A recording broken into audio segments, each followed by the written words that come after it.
I am going to address some of the facts and myths about RO system. And it is all about really looking at it from a very objective point of view. I am not a medical doctor, but I am a biologist, life science microbiology specialist.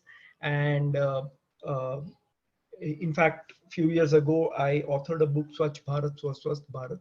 So I understand the impact of uh, you know chemicals and microorganisms on human health, and there is a bit of that drives my personal purpose about water and water safety, and from that stems this search for looking at real stuff behind RO treatment. Also, what I'm going to say will be in terms of scope, will be about residential RO systems, and people who drink RO as a matter of drinking water rather than for any other purpose. So I will kind of focus my discussion in that context and no other context where RO may or may not be used. Yeah. So coming to IAPMO, I just wanted to share the screenshot of our website, that we have been around globally, and especially in the US since 1926. And if you look at the purpose for which we were set out, there are these key words that I have highlighted in red boxes, which is about assuring access to clean water and sanitation, that water is safe, access to clean water is a fundamental right.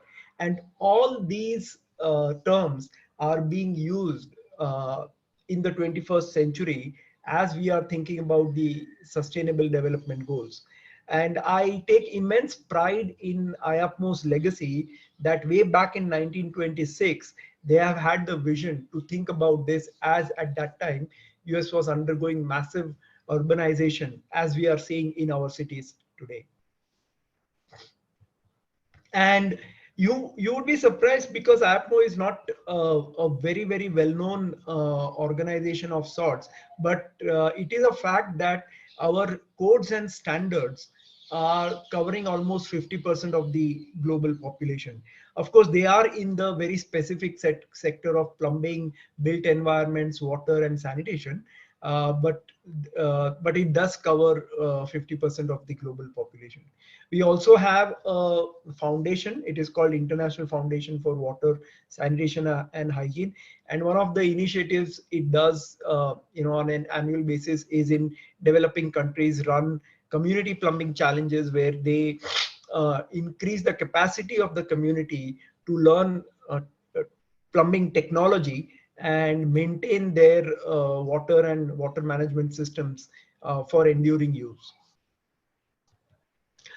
A bit about what impact we have had is that we have been driving developments of codes and standards across plumbing and water systems. So there are several standards to which we test and certify, including American National Standards Institute, NSF, WQA.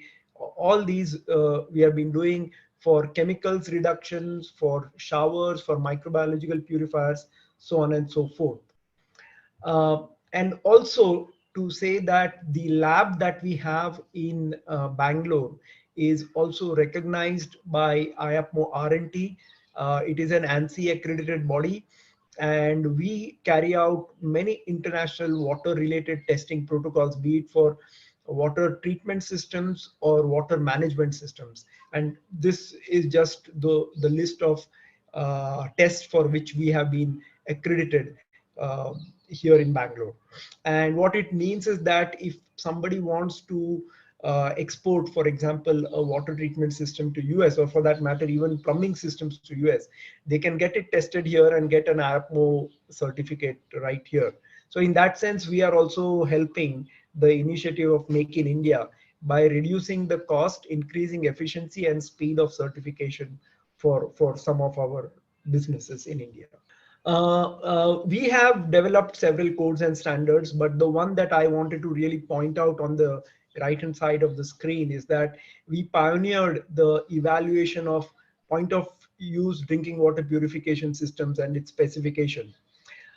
Incidentally, it was the first Indian drinking water treatment unit standard that addressed non-bacterial pathogens, that is viruses and parasites, and mandated their removal as well as one of the targets of reduction of biological contaminants. Only after that, in IS 10500, does viruses and parasite find a mention. So in that sense, on drinking water safety, IAPMO has done some pioneering work in India as well.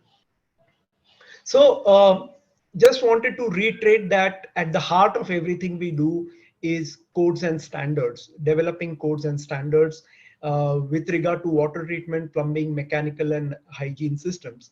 And interdependent on this, we have a testing lab which provides testing services or evaluation services. And also we promote code-based education and upskilling for plumbing professionals, water treatment service professionals, as well as HVAC professionals. I take pride that last year we certified India's first woman water purifier technician, so that she can find livelihood.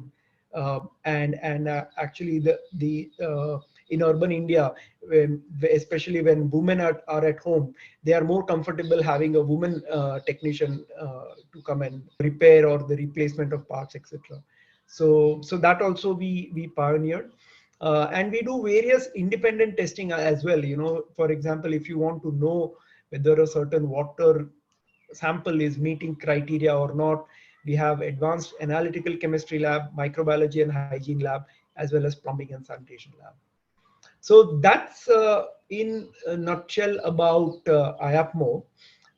And if anybody has any questions, wants to inquire about some of our services, I will be happy to do it once we get through the Q&A, etc. of this session.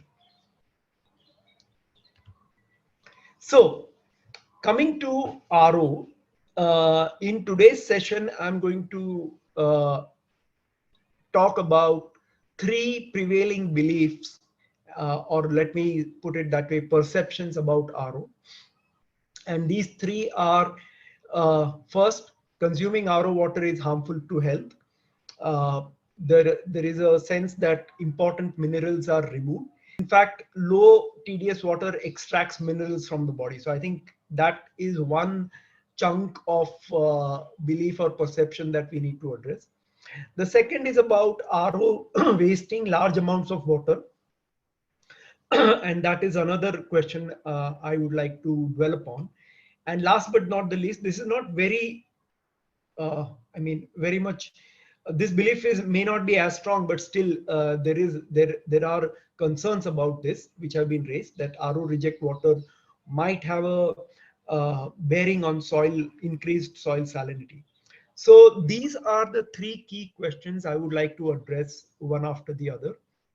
And at the outset, I would like to say that whatever I'm going to say is data and science led, and I'm all for an open-minded discussion. I don't come with a kind of a, no, this is the way it is and I'm right sort of a thing. So I'll be happy to have an open discussion about some of the things that we are talking here. And also the fact that I, as an individual professional, but also IAPMO, we don't have any conflict of interest with any individual organization or any sector.